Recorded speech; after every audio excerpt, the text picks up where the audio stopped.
I'm here to talk with you, Grace, about your fantastic book, this is my copy with some Mark's bits I'm going to ask you about in a little while. But you're fantastic. I mean, so are you. I'm such a fan because when you come onto the television and you're given some ridiculous, it's in the news talking points to react to, you always come at it with such clarity and common sense, but also intellectual rigor. And these are like two fantastic things that I like to see combined. That is very kind. So, yeah, I don't shout at the telly when you're on. I applaud. Well, I also feel the same. And yeah, I mean, I was also very tempted to kind of whoop upon hearing that introduction. You're the new MP for this great city. And it's so exciting seeing so many Green MPs representing so many different places across the country. I think we'll talk a little bit more about how your experience actually campaigning and organising those grassroots campaigns helped you guys get to the position you're in today. And it's, I think, a common theme with the book and with, the story, the Green story at the moment. Yeah, and we are here to talk about the book, which is now a bestseller of It was on the Sunday Times bestseller list, yes, for a couple of weeks, which is very exciting. It is, because you start the book with a quote from Marx. Yes. So they don't usually make it into the bestseller list. Yeah, when last night Kamala Harris was being called a Marxist, I was like, well, no, but some of us actually are, yes. And it's not an insult. So, yes, I want to make sure that everyone in the audience here's from you in your own words the criticism that you're making of capitalism in the book, which is a very particular one and is intended to get us to change the pervasive view that capitalism is about freedom and socialism is about people telling you what to do. In a nutshell, that's my effort. That is a really good summary. Would you like to expand further on what you're saying about the nature of capitalism? I really like that you've just taken the 300-page book that took me 3 years to write and summarized it in 2 sentences very articulately. That was good. No, I mean, the kind of impetus for the book, it relates to some of those conversations I was having on TV with, various different kind of Good Morning Britain hosts and all that sort of stuff. And this was, I started thinking about it after the beginning of 2020, after I'd been very involved in campaigning in and around the Labour Party for years. Big electoral loss in 2019 and then straight into the pandemic, basically. And when I was kind of being brought on TV to talk about the various different political issues of the day, I was getting asked a very similar set of questions by all these different hosts. And they would all say something along the lines of, well, Jeremy Corbyn lost the 2019 general election, but now because of the pandemic, we have the government doing loads of stuff in the economy. It's almost like he won the election. This is basically socialism. And I remember at the time thinking, wow, people really do not understand what socialism is. Maybe they also don't understand what capitalism is. And this was really the kind of premise for the book. It's picking apart this idea that capitalism means free markets and a small government, and equally that socialism means kind of big government. And the more the state does, the more socialist an economy you have. I instinctively, as a Marxist, knew that wasn't true, knew that a lot of the time big business cooperates with the state to get what it wants done. And that was very much borne out over the course of the pandemic. I mean, sure, you had the furlough scheme, but 50% of the payments that were distributed through the furlough scheme ended up in the pockets of landlords or banks through the payment of rent or interest, because these payments were about stabilising the economy. They weren't about supporting people. And then if you look at what happened to wealth and income inequality over the course of the pandemic, again, you see the real impact there. You saw rising inequality and ultimately a cost of living crisis, which forced people out of their homes, people, going into unemployment and into poverty. The distributive impact of that crisis and the cost of living crisis that followed showed very clearly that this was actually the ruling class acting to protect itself and push the costs of these various crises onto ordinary people. And what you did see during the pandemic was, as we're now seeing all the time headlines coming out about fraud and corruption, but vast amounts of public money being distributed by governments into the pockets of shareholders through loans to large corporations. One of my favorite examples that I talk about in the book was the Greensill Corporation, which was a big multinational financial institution set up by an Australian businessman who had the savvy to pick our former Prime Minister, David Cameron, as a lobbyist in the years leading up to the pandemic. And so when Greensill started to see some kind of signs of uncertainty in the global economy, David Cameron went out on Lex Greensill's orders, started firing off text messages to Rishi Sunak, to various different members of the Treasury, to people throughout the British state and the Bank of England, saying, you need to give Greensill a loan. And he kept getting rejected, and people would say, no, we cannot give Greensill a loan because it's technically a financial institution. It can't be included in this loan that we have for businesses. But he kept going and going and going. And ultimately, he gets several £100 million that go to Greensill, only for Greensill to collapse and all that money to be lost. If you just think about the ease with which someone like Lex Greensill, a powerful businessman, can access the British state, and compare that to how unbelievably challenging it is for any of you if you need, to talk to the council about your housing, if you want to take up an issue that you have with, an outsourcing corporation that runs your services, if you just want to influence public policy, it's so hard. For some people, the state is very, welcomes them with open arms and says, what do you want us to do? Whereas for others, you're basically blocked out from any influence over the policy-making process. And that's kind of the point I wanted to make, was that capitalism isn't really about free markets and small states. It's about the co-option of all of our social and economic and political institutions by a small number of powerful people who get to use those institutions to promote and embed their interests, whether that's big businesses, whether that's our financial system, or whether it's our political system. Thank you. That's really... So that all of that makes me think, obviously we remember in the pandemic, there were lots of companies that had never made a piece of PPE in their entire lives, who were given welfare by the government to fulfill giant contracts, especially if you happen to live near to Matt Hancock. Yeah, in the and the amount they were given, the numbers are absolutely huge. We're talking, tens, hundreds of billions of pounds of money went out from the state to these corporations. And I've got two thoughts on that. And the thing you said at the beginning there is, they were doing corporate welfare, and they were really concerned that this didn't happen quickly, all of a sudden during the pandemic. They were trying to stabilise things. And I spent quite a lot of time during that period, because I was representing people during that period, trying to make the point that we desperately don't want this to happen to everybody all at once because of the instability it would cause to the economy. We mustn't, once that's gone away, let it happen slowly. And that is what we've seen since the pandemic. We've seen lots and lots of people. The cost of living crisis is a phrase I try not to use, because it's essentially the withdrawal of support more slowly, letting people fail. Because letting the ordinary people fail slowly over a period of time is completely fine as far as the governments are concerned.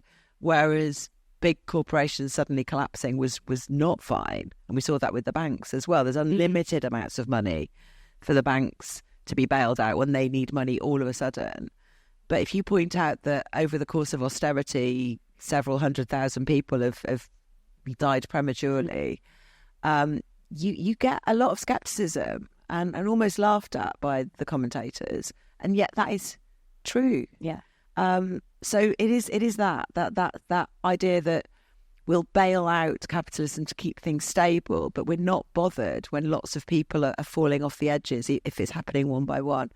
And then there's the other thing, which I've experienced all the way through I've been elected, which is there are all these companies out there that are basically just a big pile of contracts. Yeah. They have no expertise in anything whatsoever. They're just very well set up to get contracts. And you see this all the way.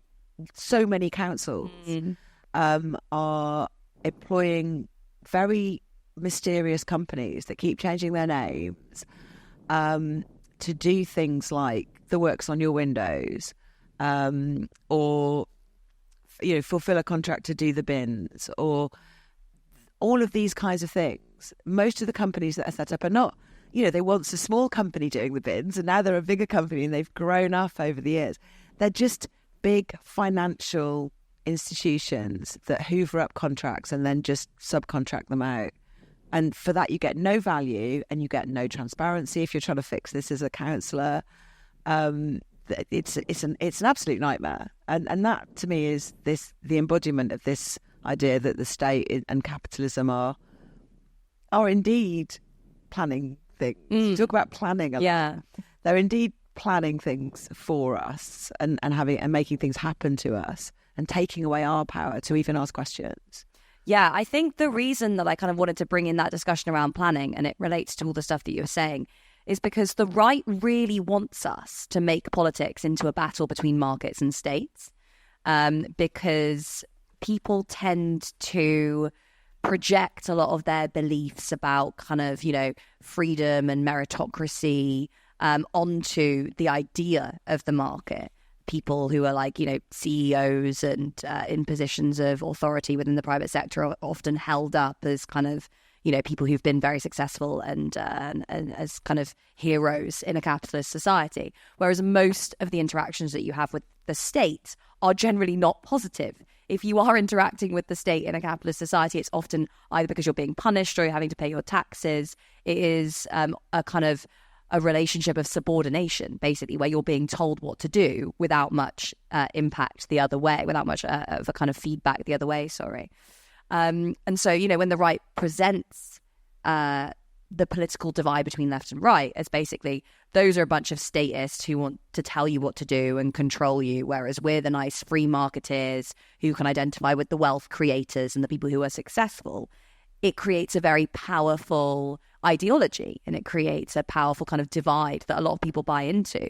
And I really wanted to take that down and show actually those on the right are in a lot of ways more statist than a lot of us on the left, because they are so invested in using political power to achieve their wider economic and social aims. The difference for them is that they are very smart at making sure that the ways in which that political power is used and mobilized are often concealed.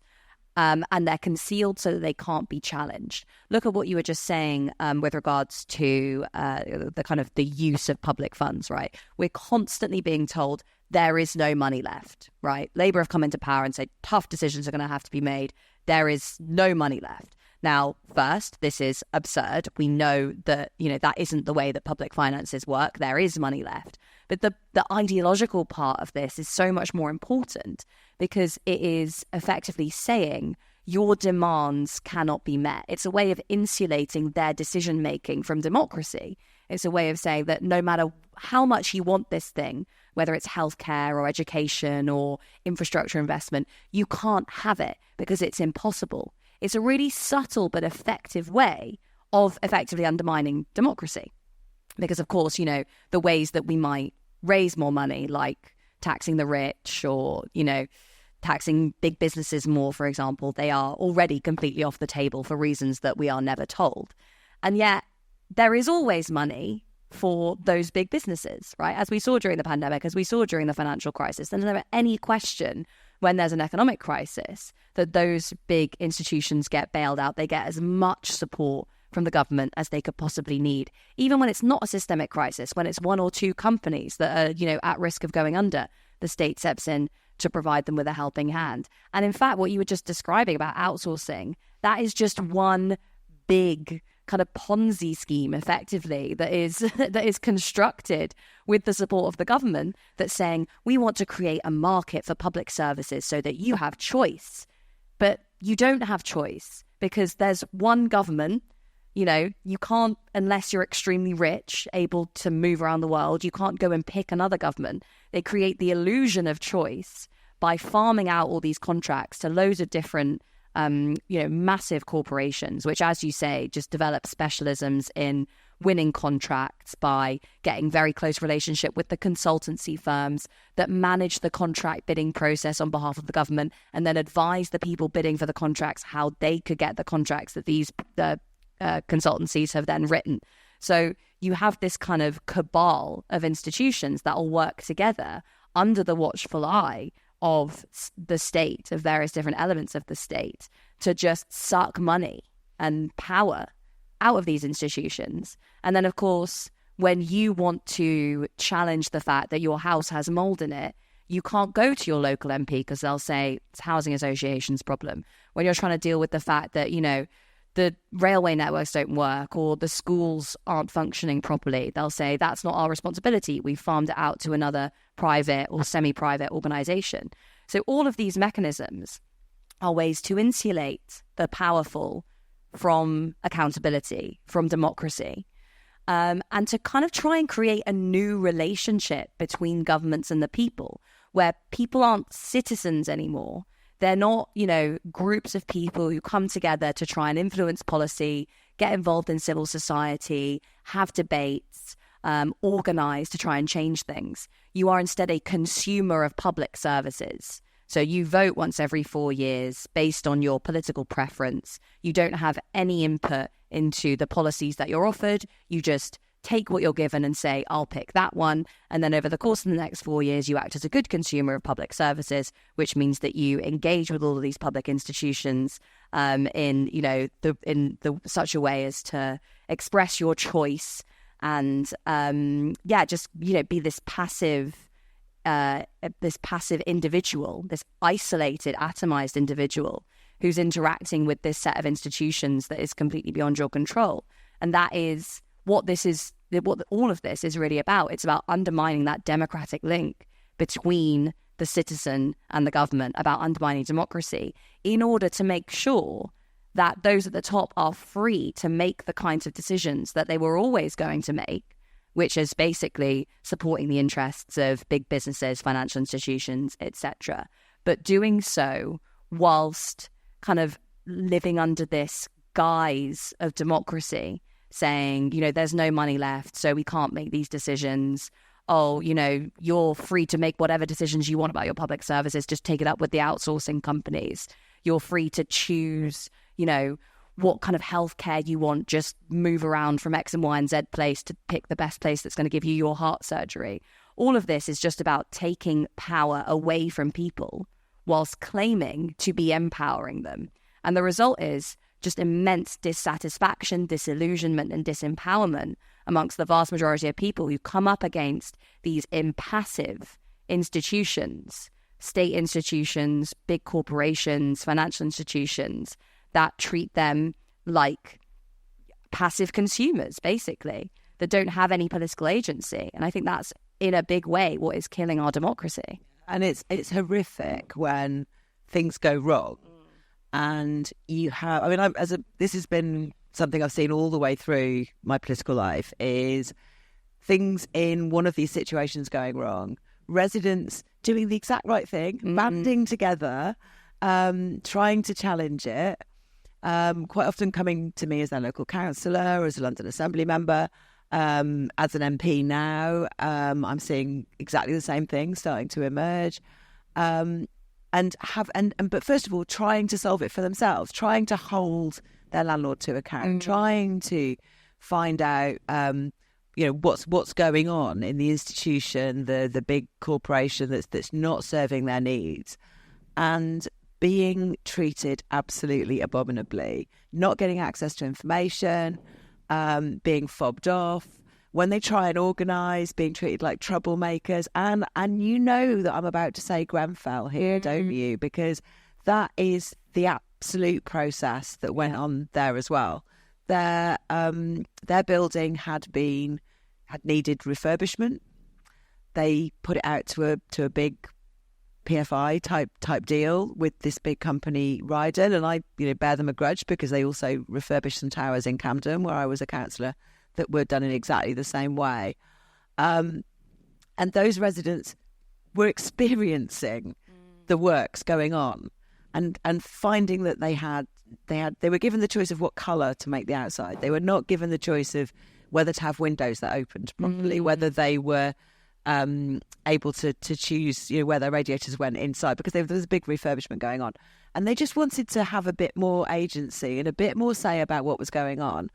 And were treated so badly that by the end of the process, they were at loggerheads with their landlord. But unbowed, because they were a really brilliant bunch, actually. Ed Daffon, who you've probably seen in the speaking this week, was just, leading a really spirited set of challenges to what was going on there. And I've seen that so many times. But just, being ignored and being treated like troublemakers, being denigrated by the people who are supposed to be making good decisions for them, and not being able to use things like freedom of information. And like your rights disappear when these things go off into commercial confidentiality.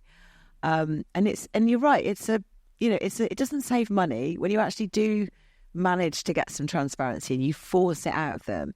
You can see that these things are costing more, that they are cutting corners and leaving dangers as well. But also, like, PFI is a colossal waste of money.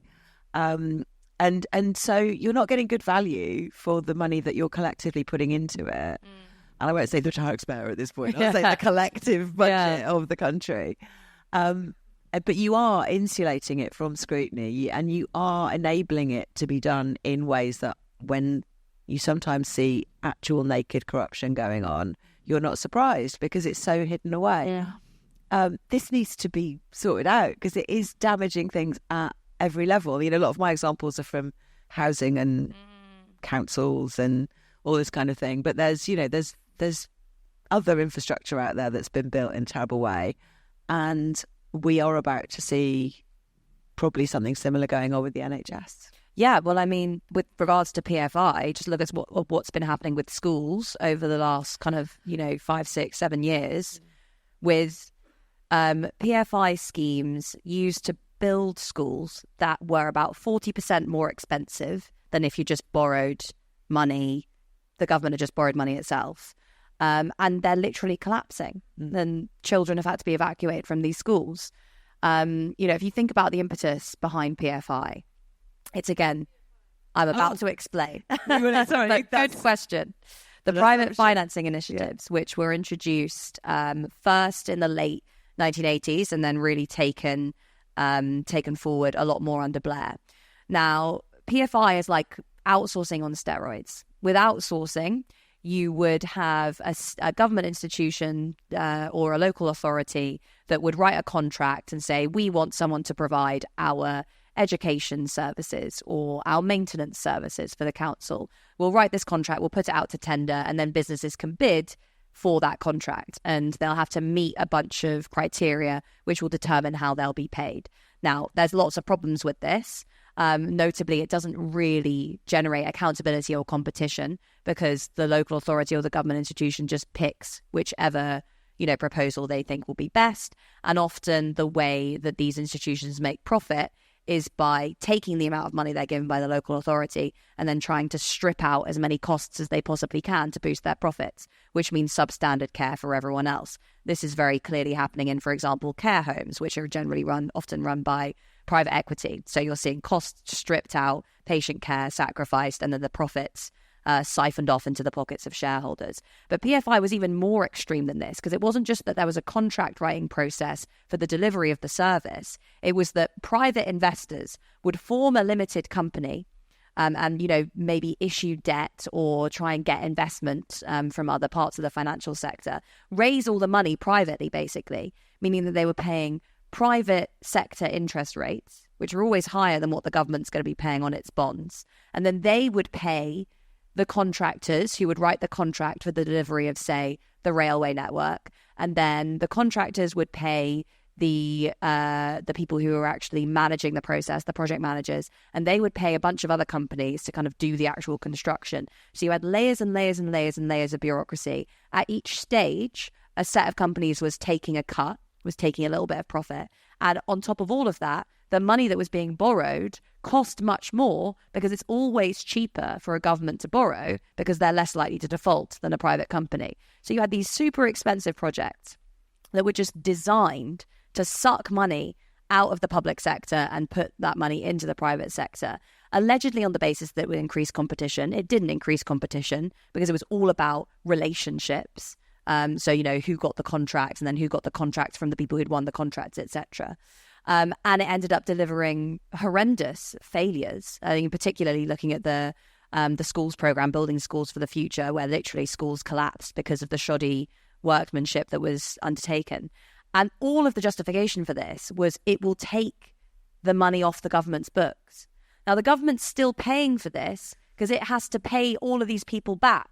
But because they raised the money privately at first, it doesn't seem like it's on the government's books. Is it a fiscal rule? It's a fiscal rule compliant thing. So this is the thing, because Rachel Reeves is now saying we're bringing back PFI. Yes. Why is she doing it? Because there's no money left. So instead of having the government borrow money to invest in infrastructure, which leads to economic growth, boosts tax revenues from businesses, and generates sustainable growth over the long run, you have in accountable ways. In an accountable way, exactly. Yeah. You have a private group of investors raising money from God knows where. Half the time this comes from like the Qatari sovereign wealth fund or whatever that channels money into the pockets of people who are already very wealthy in lots of different parts of the world. And they then manage the construction of our infrastructure, or they manage the provision of public services in the UK, insulated from democratic accountability, taking profits at every stage and cutting costs to make sure that those profits are higher. And all of that is about saving money for the taxpayer, keeping money off the government's books, abiding by fiscal rules. But the government's still going to pay it over the long run, and it's going to be more expensive because of all of the steps that were involved in this process and how the money was raised. So it's this abject con, right, that we somehow all nod along with because we all abide by the absurd idea that there's no money left, which is, again, this mechanism that is used to just kind of undermine democracy. And all this, obviously, as someone who's tried to help people who've banded together to try to deal with this over the years, you get involved in this and it becomes apparently so complicated to work out what's really going on. That complexity is there to deter you because the whole thing is actually very, very simple. It's you're providing a service and it needs to cost X amount of money. And it's actually perfectly easy to understand the provision of your public services. It's not hard, but when it's tied up in all this commercial stuff, it's designed to stop you from really seeing what's going on. Yeah. Do you want to talk a little bit more about planning? Because I skipped over that. We went straight on to corruption. And I think just like moaning about the situation now.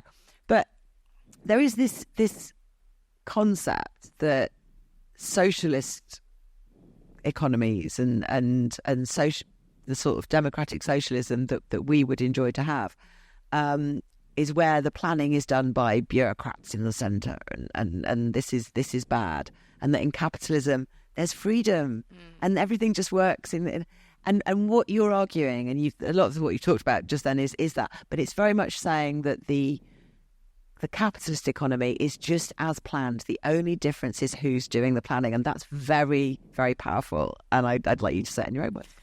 Yeah, yes, basically. And I suppose the example that I just described about PFI illustrates that quite clearly. There was a paper that was written by an academic a while ago that said that the outsourcing agenda was less efficient than the Soviet central planning agencies in terms of the actual efficiency of resources used relative to outcomes. Now, I think that there's a reason for that, because this outsourcing agenda and this PFI agenda isn't designed to deliver efficiency, nor is it designed, as we're told, to save money for the taxpayer. It's designed to basically allow private corporations, which, by the way, many of whom are kind of involved in lobbying our political parties or even donating to our political parties, it's designed to allow them to kind of take their cut of public spending. And also for the government, it means that when there's problems with this infrastructure or these public services, they can say, oh, it's not our fault, take it up with the outsourcing company. So it's undermining democracy and giving private sector organizations a cut, basically, kind of institutionalized corruption. Now, the whole thing about planning and about the divide between market economies and planned economies, this is supposed to be the divide that marks out capitalism from socialism.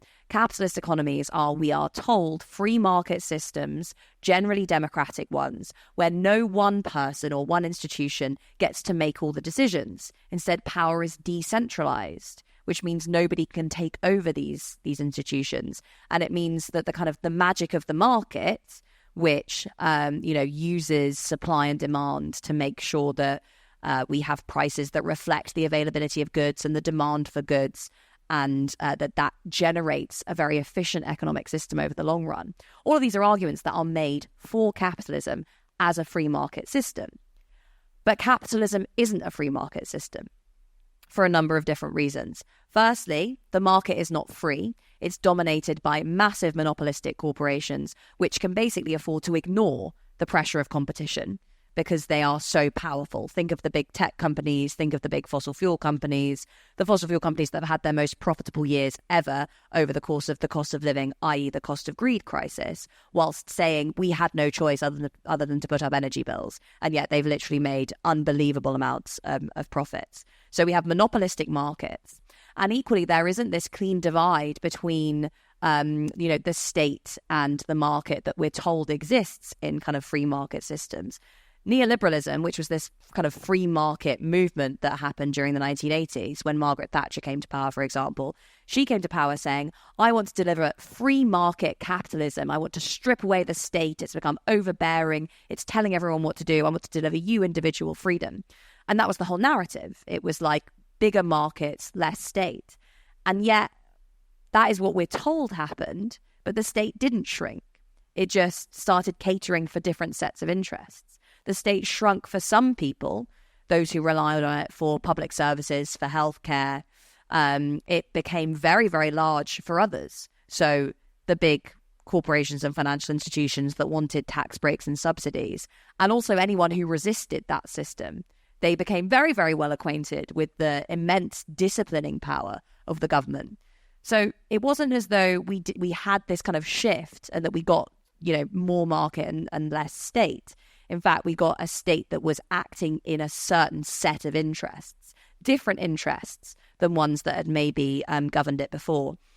An example I like to use to illustrate this point about kind of capitalist planning, it's kind of like oligarchic planning, centralized planning in the interests of a small elite, is the example of Boeing, which I opened the book with, which is big aerospace company that you might have seen in the news recently. One of the doors blew off a Boeing plane mid-flight not that long ago. And before that, we had the Boeing 737 MAX disasters, where two Boeing planes nosedived out of the sky, killing nearly 350 people. Now, what emerged in the investigations that followed was that Boeing had basically allowed this to happen. Senior executives at the firm had known about these problems, but because they were so focused on cutting costs and boosting their profits, boosting their returns, they kind of quashed all dissent and pushed the plane through and put it to market despite knowing about these problems. This had happened, these planes had been manufactured over the course of, a few decades when Boeing was becoming very, very focused on shareholder value. It had attacked its unions. It had put in layers and layers of managers to kind of strip out costs and make the firm run allegedly efficiently.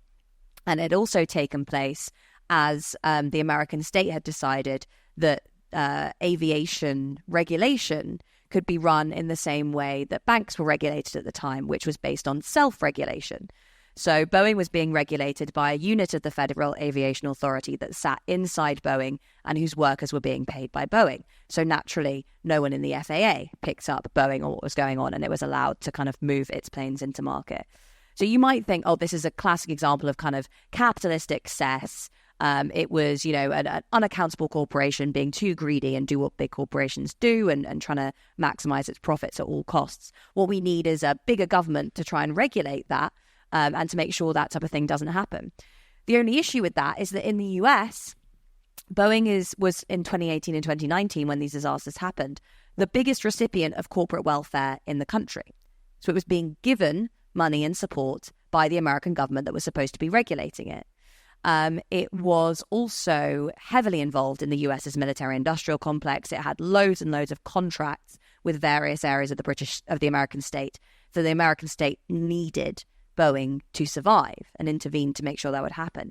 Even after the 737 MAX disasters, when Boeing had been charged for its role in allowing this to happen, it still got a big backdoor bailout during the pandemic. So it's still being given money and support by the American state. And even today, as just scandal after scandal after scandal takes place, the US is just not going to let Boeing die. So Boeing is a monopoly. It has no real, it's an oligopoly. It has no real accountability from the market. It has no real competition.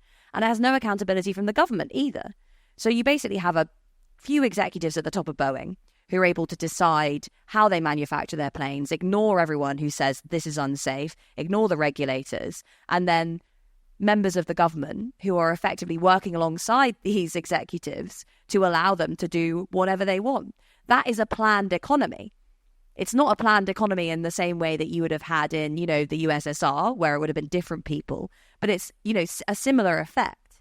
It means that the vast majority of people have no say in the way the economy works, the way the politics works. And there's no accountability when stuff goes wrong. You just take what you're given, even if it's a plane that doesn't work. So, this idea that we have these lovely free market capitalist systems that promote individual freedom, promote efficiency, is just for the birds. Instead, what capitalism is a system that is run in the interests of capitalists. That is what defines capitalism. It's not free markets. It's not democracy. It's not any of those things.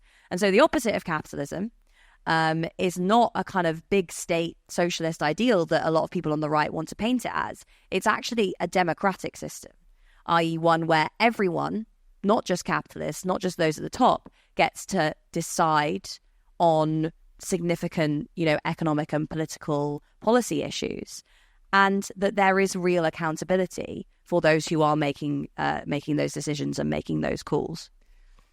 Exactly. So you've highlighted there like a couple of really. I talked about Grenfell as well. We get these horrific big disasters that happen, which are eye catching. Yeah. But in amongst all of this, there's also the slow motion, continual disaster, and I think pay gaps are a really big example of that. The fact that the people at the top of these corporations just keep getting paid more and more and more, and the rest of us are also squeezed and squeezed and squeezed. And that's not a big disaster. That's not a calamity in a singular sense, but it's affecting all of us every single day. I do want to talk about the alternative that you put forward, because the alternative that you put forward in the last couple of chapters of this book are so much the process and the philosophy with which I've tried to work as a politician, and it doesn't. I maybe you're agreeing. I'm not agreeing, because this is really, really the stuff I like to talk about, which is a lot of it's transparency and trying to fight for people's rights to expose this stuff on an individual basis when I'm trying to represent people in the current system, but also trying to build the alternative and show that it works in lots of different ways. And changing where the power lies is absolutely the thing that you want to change. And I want to read out a couple of bits of your book, if that's all right. I have got a couple of bits here. And this is towards the end where you start talking about the alternatives. And you say, there's a big difference between approaching people with an offer of protection and approaching them with an offer of empowerment. The former encourages people to transfer their sense of political agency to a group of unaccountable representatives and bureaucrats who at best only pay attention to their needs every 4 years. When these electoral promises are broken, people fall into despair and disillusionment, often giving up on politics altogether because politicians are all the same. But when we frame our political project in terms of collective empowerment, we show that politics can't be reduced to elections. Politics is something we do every day. Organising with your colleagues to demand higher wages is politics. Protesting about climate breakdown is politics. Fighting alongside your neighbours to keep your local library open is politics. Socialism should not be based on asking people to trust politicians. It should be based on asking people to trust each other. And yes. And that's so many things I'm trying to push forward. There's so many things that bubble up from below. So, I was talking about residents in housing estates who are, facing a terrible PFI and trying to stand up for themselves. So many residents in estates too face people trying to demolish them altogether and replace them with a big development that's mainly private housing, and maybe, if they're lucky, getting some social housing to replace what they're demolishing. And I've fought with those residents to try to get a policy that gave them more power, that gave them the ability to look at their estate and say, look, it does need work. What can we do? Let's put together. And like I say, it's not that complicated to understand. If you live somewhere, it's not that hard to sit and look at it and go, you know what, we need to have this block here needs to have new windows. We want to have slightly more family homes so that that we can have more families here, and the people who are about to retire, they would like some smaller homes because they've brought up their families now, and then that will free up the other homes. Maybe we can use this car park or these garages that are too small for today's cars. Anyway, these kinds of plans, if you ask residents to put them together, are great and inspiring. And this is not what people were being offered. They were being offered demolish everything. There is no alternative. We can't afford anything else. We've got to bring in Barratts. There are other bad house builders available to build mainly shared ownership and private sales. And, you can look at the corner that might be the children's playground and decide what to have in it, but you can't make any other decisions in relation to it, even though you're perfectly capable. And I got somewhere with this. We forced the Mayor of London to give people a vote on any plans that came forward. And I get people saying, well, most of the votes that have happened, people have voted for this. But actually, when you look at the difference, there is a difference now in the kinds of plans that are being put forward. They are being forced by some guidance to spend more time with residents before they make a plan. This is in London estates. And then at the end of the day, the residents do have a final say. Yeah. Which means different things are coming forwards. There's a lot less complete demolition. There's a lot more things where they will build on a car park, and maybe they'll remove one block and put. But then the residents actually have to give permission for that in the end, and it's a really positive development. But it's still that thing I was just saying, where it's like, trust us and we'll look after you and we'll give you a bit of a say. What I'd really like to see more of is genuine empowerment, people's plans being the norm, community ownership of these places, the right to manage being properly used so that the residents then own those blocks. And there's an awful lot of examples that you give of examples around the world of this kind of thing going on. But there's also the example in Preston that you give of community wealth building, and a lot of the things that came up, particularly after the pandemic, were people complaining about empty spaces in high streets, empty buildings that they want to take over, and wanting to have things like a community right to buy. And I've talked about the right to manage as well. There's a lot of rights that people should have if they self-organise to be able to take things over. And this is, this is democratic planning. Yeah.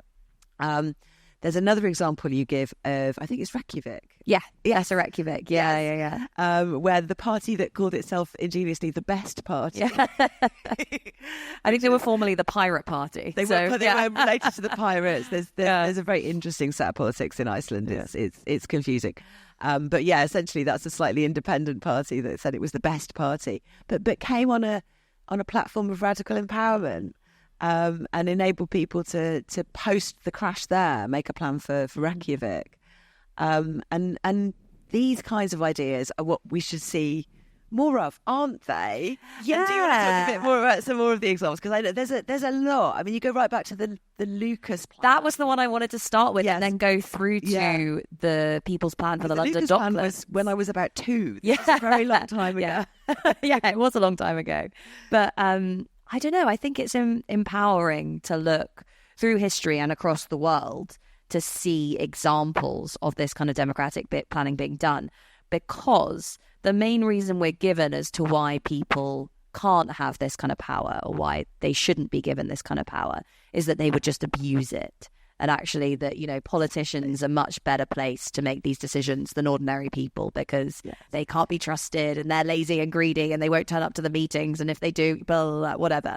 Whereas actually, if you're able to show real examples of people coming together to organize in their communities, in their workplaces, etc., and succeeding, it shatters this ideology that says you have to be in a subservient position because we know best, i.e. the people in charge know best.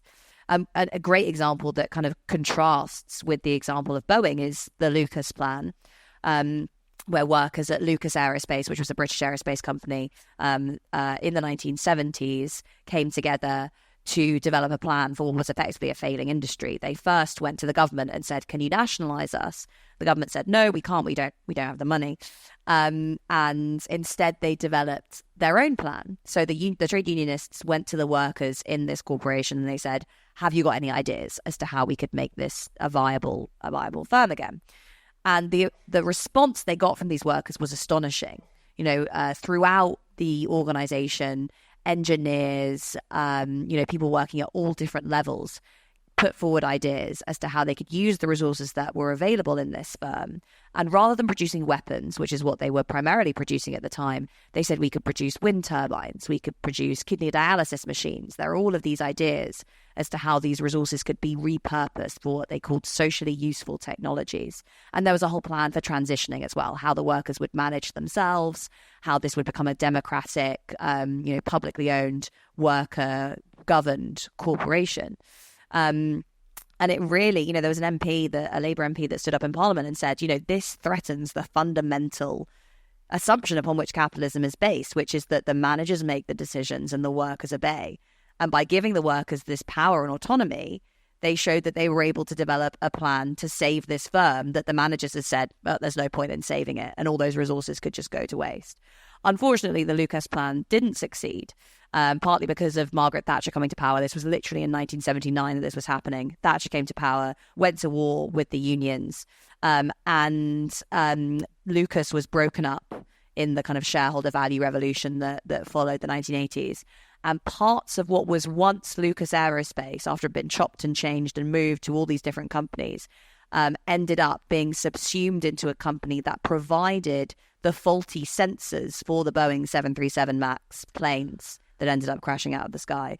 So this was a really clear kind of fork in the road almost. It was like either we go down this route to kind of democratic public ownership, or you end up with the kind of monopoly power and reckless use of that power that we see today. What was interesting as well about that plan was that it really catalyzed a movement within British politics at the time. So Mike Cooley was one of the senior unionists who was working on the Lucas plan. He was fired, of course, as soon as he possibly could have been by the firm. And he then went to work for the GLC. And the GLC made him their kind of chief technology officer. And his job was to go out into communities across London and basically say, what are your needs? And then convene local businesses, technology enthusiasts, communities, etc., to think about how the GLC could support these communities in developing new technologies to meet their everyday needs, whether that was to do with energy, whether it was to do with food poverty, whatever. And this network, which was related to the socially useful technologies network, became really, really successful. And it also inspired an example of kind of community power that I think is really relevant, because around this same time, there was a lot of questioning about the future of the London Docklands. So this, was the area of London that had been, a big port. It was literally the Docklands, but containerization meant that wasn't being used in the same way anymore.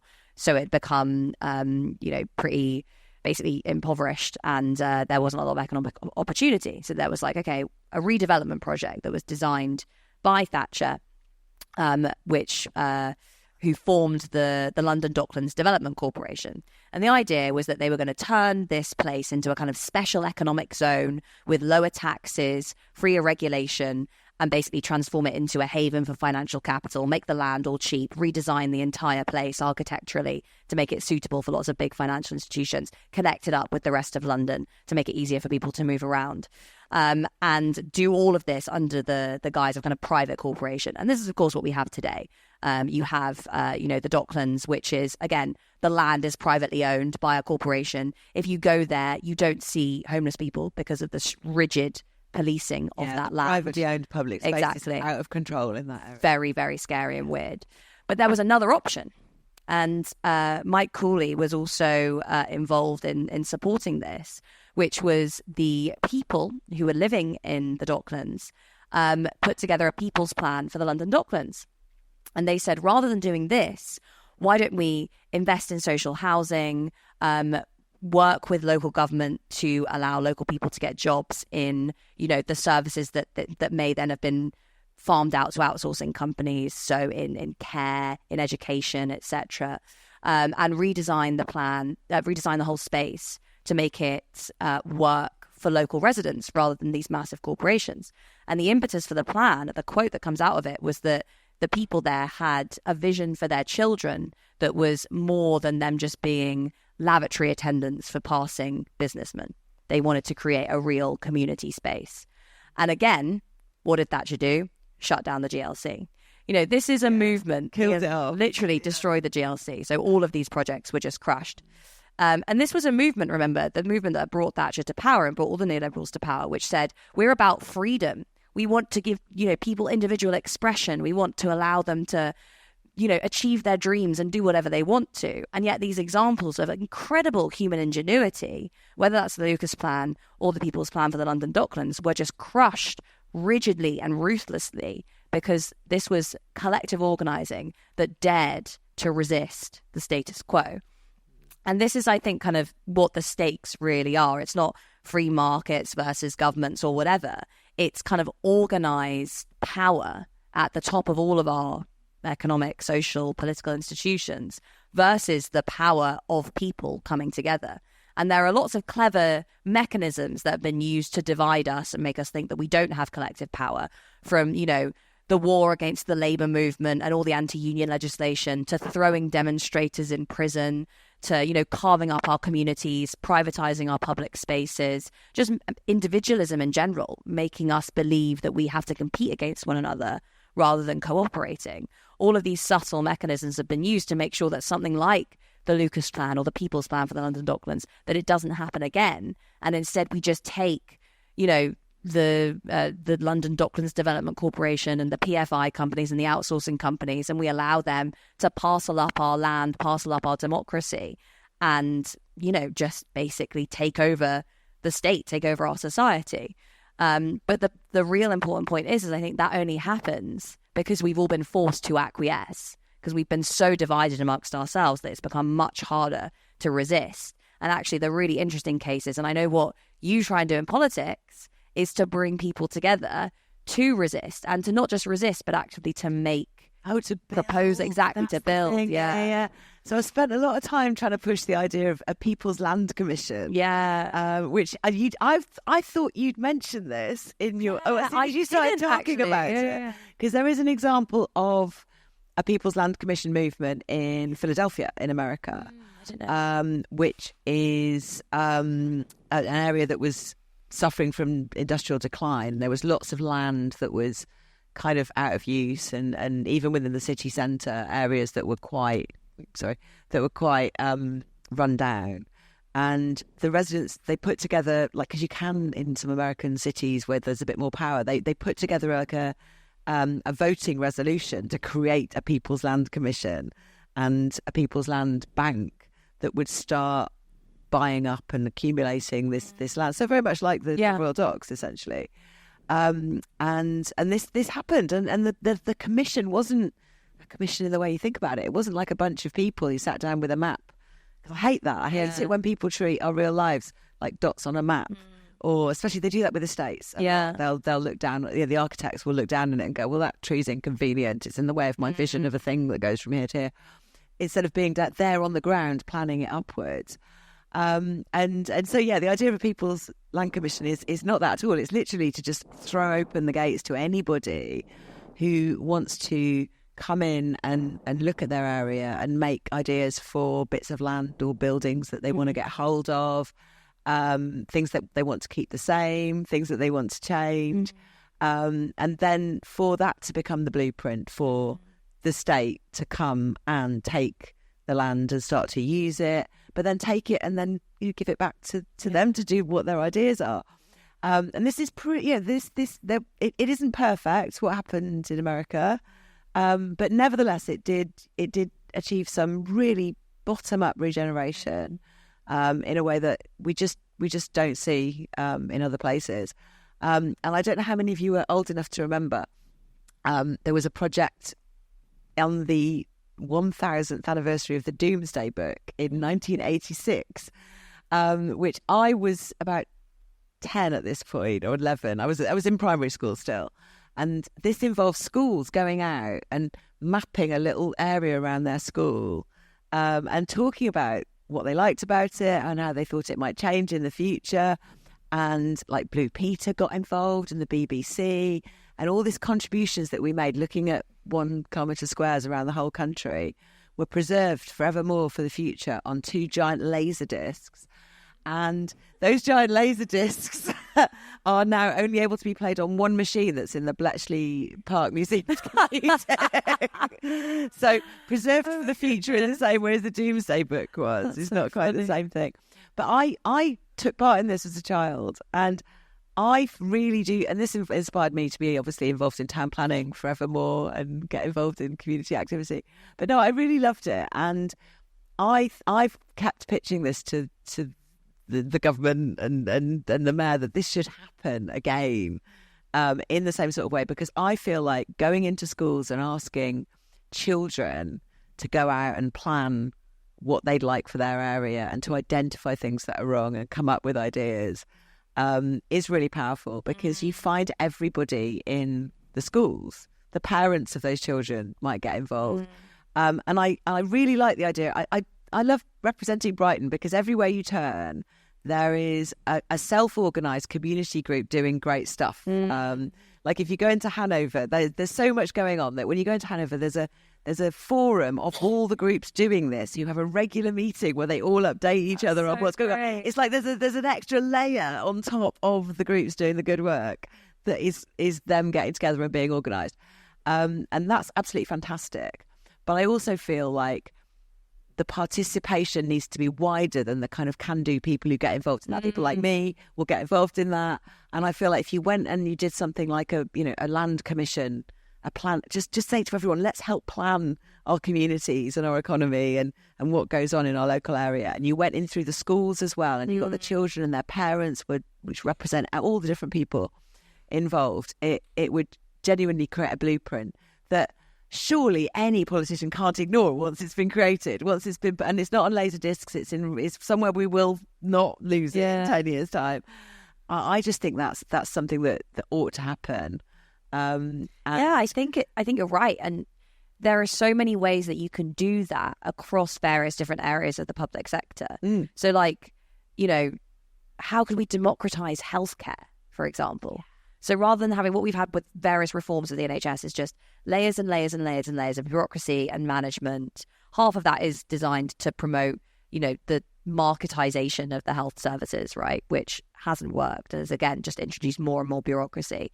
What would it look like instead of just creating more managers to find ways to make the lives of patients and the people working in these organizations harder? What if we were able to empower groups of communities, patients, doctors, nurses, social care workers, public health experts to, feed into these decision-making processes so that they were representing those interests in what was, from the bottom up rather than just exactly the top down. Exactly that. And of course, they've come up with the right answer. A lot of people talk about citizens' assemblies, which is a similar idea, but it sort of temporarily outsources to the community these ideas. And the idea of a People's Land Commission to me is like, just involve, doesn't matter. There's no wrong ideas. And it'd be absolutely fine. And not just do it spatially as well. The idea would be that interested groups like disabled people, that we often talk about the idea that we want to have PR. Jonathan Bartley, my old co-leader, used to talk about this really, really well. One reason to have PR is so that groups that are not concentrated in a local area, but are part of the population who have particular needs and particular demands, will then be listened to, because their block of voting then can make a difference, because everyone's vote counts. Same goes for the LGBT community. Same goes for young people. The one group that really gets paid attention to, and apparently not this week because of the winter fuel payments being absolutely cancelled, is pensioners. Often politicians do listen to older people because they do know that that's a group of voters they need to listen to who are relevant all around the country. They definitely listen to wealthy older people. They do. And then they completely ignore disabled people? No, because how many marginal there's a seats massive crossover people, between those two groups, isn't there? If you're thinking of older people who aren't well off and disabled people. I was doing a talk with a friend of mine called Jodie Hare the other day, who's just written a book about neurodiversity, disability, etc. And she was saying, if you think about it, almost everyone will have some experience of disability over the course of their lives, because you're going to end up in that position when, you may end up in that position when you're older. You may end up having a chronic health issue even before that. But by that point, you will have kind of been taught by the way that we represent disability to take yourself out of public life, out of politics, and, to be cared for, rather than actually saying, I deserve to have an active role in how my care is going to be provided for me. There's a great example with social care at the moment, how it's literally being farmed out to private equity companies whose role it is to make massive profits for private investors are running our care homes. And in doing so, they are stripping out costs, cutting wages, sacrificing patient care, and turning the people in these places into just like passive recipients of substandard care. That is a plan. Yeah, totally. It's just completely wrong. Yeah. And if we were to get the carers themselves, the people who need care to get together and make a plan, could it be the right plan? So we need more of that kind of thing. We need more community-led housing developments, because they're not going to be at loggerheads with people over what to build, because it will be the literal community making the plan. We need. Are we going to see? This is my final. Are we running out of time now? Yes, we are. So my final question, which I know I have ready. I did want to say, hopefully someone in the audience will ask about how this leads to more sustainable development. Yes, I know. Because we haven't even talked about that now. Because the Lucas plan is a really good example, actually, of where giving people the tools to make their own plans naturally results in things coming out that are, in 1977 or whatever it was, actually part of the green transition that we should be doing now. But no, I wanted to ask you how much you think these really inspiring ideas of bottom-up democracy and community, ownership and community-level planning and bottom-up planning for these bigger parts of the public sector that really need to be changed. Great British Railways, Great British Energy. Yeah. Are they top-down somewhat, do you think? Is that more of what we're going to see from the new Labour government? Or, because I know there are advocates for this, Preston was essentially a Labour project. Are we going to see more of this coming forwards under Labour than we did before? I don't think so at the kind of party level.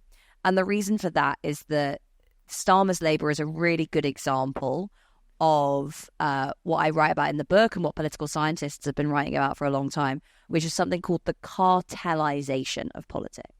Now, the Labour Party was formed as a mass political party. It had tons of members, and more than that, it was formed through the Labour movement.